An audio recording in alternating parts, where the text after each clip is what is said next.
riders from Bengaluru were left stranded on a busy road after an advocate snatched away their bike keys for allegedly stopping in front of his house. Now, an FIR has been registered against the advocate at the Konankunte police station for criminal intimidation and assault to outrage modesty of the woman.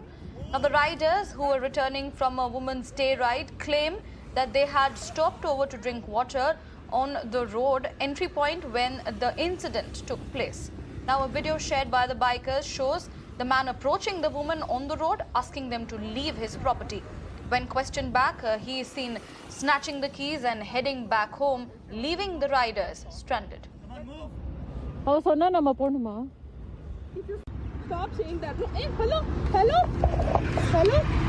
Hey, hey. Now we'll show you. Okay, ma. Stop saying that. Hey, hello, hello, hello. Hey, hey. Now we'll show you. Okay, ma. Where is the gate? We are standing on the road. This is my passage to the gate. Understood? Yes, I cross from here and go. You're not supposed to. Yeah, you cross from here. That doesn't mean this is your property.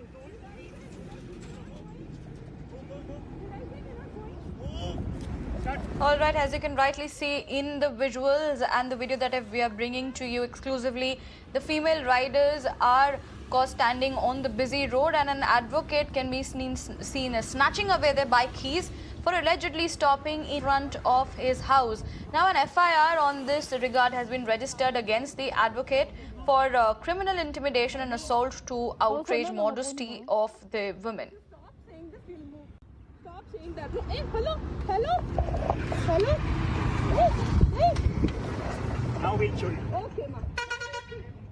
My colleague Thoya Jakshi is joining us to give us details on this. Thoya Jakshi, what exactly had happened when these women riders were, assaulted by an advocate in the middle of the road, and the keys were snatched away from them, and now an FIR has also been lodged in this regard. So give us the details.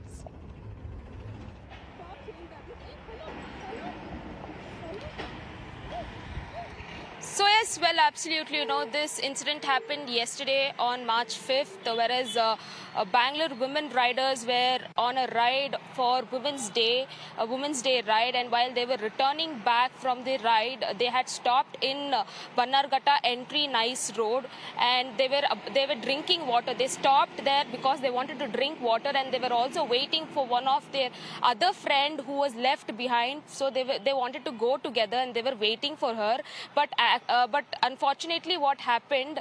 A man who was an advocate who was staying, right over there, who was staying there in their house is exactly there, and who directly came and he started telling these women to go from that place because he told that it was right in front of their house. But absolutely, there's no house there because that's a main road, and that's a nice road where too many vehicles and too many huge trucks will keep passing towards that side, and his house is towards the other side of the main road, and he comes and he says to the women not to stop. All right, here. Jakshi, thank you for giving us the details at this point of time. I have been joined by Dr. Sharon Samuels. She's a biker who was harassed in this incident. Thank you for speaking with us, Dr. Sharon. Can you give us the entire detail as to what exactly had happened with you on the ground? Yeah, so we were on the way back from a Women's Day ride, and there were many other women riders with us, but we took the exit towards Bannerghatta Road, and there we had just halted because we had to exchange toll tickets, and also we wanted to have some water. So that's a space. This is a road I take every day. I know that we could just park for a couple of minutes. We just parked on the side of the white line, outside the white line. And then one random guy from there started hurling abuses at us, verbally, very the worst kind of abuses. He was screaming from there, and he asked us to shoe off. He was using a stick, and he was using a whistle.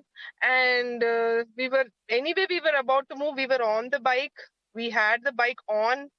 But then suddenly another guy started walking towards us, and he came and he started shouting, and he said, go, just go. I mean, he was very rude. He was rude from the beginning. And we just said, stop saying this, we are going. He said, I'm an advocate and I'm going to escalate this. Okay, fine, we're going. And then he suddenly came from back, from the behind. I was not at all expecting it. He suddenly took the key, my bike key, and I tried to hold on to the key. And when I tried to hold on with my right hand, I put as much pressure as possible. He put pressure and he twisted my right arm, and he took off the key and ran away. And we were waiting there in the sun for almost 45 minutes. We tried reaching 112, and then my husband had to file a thing with the 112, and then Hoysala came. After 45 minutes, we were standing in the sun. Then the patrol team also came after 45 minutes, and they asked him to give us the key. He did not give the key to the police also. I don't understand. If he's a man who doesn't respect police, I don't know what we could do as there at that point. What could we have done at all? And then he rushed to the police station while my bike had to be towed manually because we didn't have the key. So we reached late. So his FIR was taken first. And then our FIR was taken because he reached first. Because our bike had to be towed. I don't understand how this whole thing. Yeah. All right, and also at this moment, when it comes to the CCTV footage of the matter, and when you had reached to the police, the FIR also has been lodged. So, what is the action that you are demanding at this moment? We wanted him to be. We wanted section 354 for abuse, and for he physically assaulted me. So that's what we wanted, and we want according to that we are expecting that hoping that he would have been arrested immediately, but then he filed a counter complaint, and he was let go. Now they've asked us to come to the police station by 4 o'clock today, and we are all planning to go there and see what happens next. Right. What else are you going to do next, given the situation, if there is no action taken against this particular man? We are planning to hold on to this. We are planning to push this. We are getting support from many corners, bikers, women activists. To morning also, human rights also called.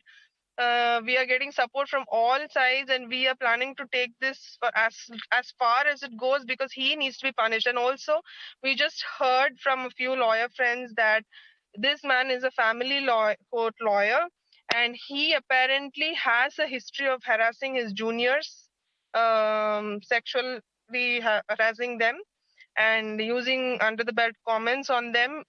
So they also have some complaints against him, and we're not sure if it's official yet, but they are also planning to come out with it. There are many victims, and so I don't think this should be let go at all. And he is on the nice road, a road we take every day. I travel through the nice road every day, and he is right there. If something's wrong with him, then there something has to be done about this. If this is happening to all bikers, apparently he's harassing most travelers, passengers on that way. We just got to know through our biker groups. If that's the case, then something has to be done. We cannot just let this go.